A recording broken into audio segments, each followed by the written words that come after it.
रेखा जी की लिखी हुई कुछ और पंक्तियां। मेरी अलमारी आज कोट, शेरवानी, जैकेट, सदरी से ब्लेजर से भरी पड़ी है जो साल भर में पुराने लगने लगते हैं। लेकिन इन्हीं सब के बीच एक स्वेटर भी है जो सालों के बाद भी नया है। जब भी पहनता हूं ये और नया हो जाता है। ये मां के हाथ का बुना स्वेटर है। कपड़े जवानी के बाद भी छोटे पड़ते हैं जब लंबाई की जगह चौड़ाई बढ़ती है, लेकिन मां का बुना स्वेटर कभी छोटा नहीं पड़ता। ये एकदम तुम्हारी बाहों की तरह होता है जिसकी परिधि असीमित होती है। जब कड़ाके की ठंड पड़ती है और ये जैकेट ठंड को नहीं रोक पाती तो तुम्हारा स्वेटर पहन कर निकलता हूं और तुम्हारे लगाए फंदों में सर्दी झूल जाती है। झूले भी क्यों ना, ठंड को भी पता है कि मां ने ये स्वेटर कांपते हुए बुना है।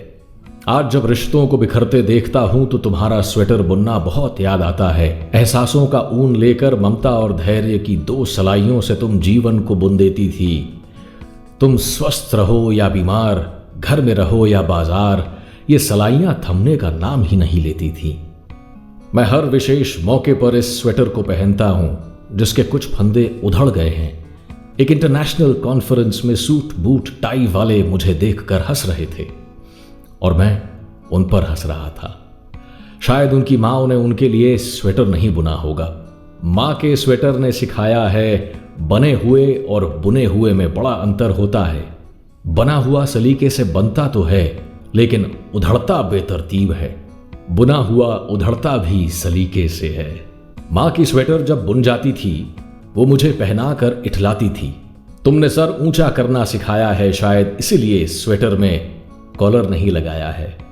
एक राज की बात बताऊं, जब मैं ये स्वेटर पहनकर निकलता हूं तो लगता है कि मां मेरे साथ है और ऐसा लगता है जैसे अपने आंचल में मुझे समेट लिया है और ऐसा लगता है कि जैसे मां ने मुझे गले लगा लिया है। मां को आत्मा के बेहद करीब पाता हूं। मां को आत्मा के बेहद करीब पाता हूं। मां।